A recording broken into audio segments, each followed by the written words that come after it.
Hi friends, ഇന്നെൻ്റെ work ഒരു vacuum ക്ലീനറാണ്. അത് സപ്ലൈ അകത്തോട്ട് കയറുന്നുണ്ട്. അതിൻ്റെ മുകളിൽ വശത്തെ ഇൻഡിക്കേറ്ററൊക്കെ വർക്കിംഗ് ആണ്. അത് മോട്ടോർ വർക്കിംഗ് അല്ല. അതെന്താണെന്ന് നമുക്ക് അഴിച്ചു നോക്കാം. സ്ക്രൂസൊക്കെ അടിവശത്തു നിന്നുള്ള സ്ക്രൂസ് അഴിക്കുന്നു.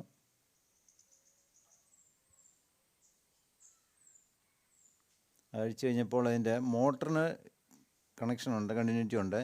മോട്ടറിലേക്കുള്ള ഒരു കണക്ടർ ഊരി കിടക്കുകയായിരുന്നു. അതായിരുന്നു അതിൻ്റെ കംപ്ലൈൻറ്റ്. ആ ക്ലിപ്പ് നമുക്ക് പ്ലെയർ വെച്ച് പ്രസ് ചെയ്ത് അടുപ്പിച്ചതിന് ശേഷം നമുക്ക് റീകണക്ട് ചെയ്ത് അതിനെ നമുക്ക് ഓണാക്കാം.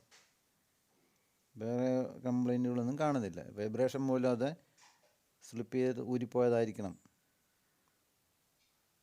ബാക്കി സർക്യൂട്ടുകളെല്ലാം ഓക്കെയാണ്. നമുക്കതുപോലെ തന്നെ റീസെറ്റ് ചെയ്യാം.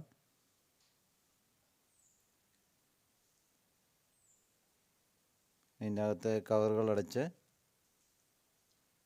കറക്റ്റായിട്ട് നോക്കി, അതിൻ്റെ സെൻറ്ററിലെ റബ്ബർ ബുഷൊക്കെ കറക്റ്റാണെന്ന് നോക്കി അടച്ച് സ്ക്രൂ ചെയ്യാം.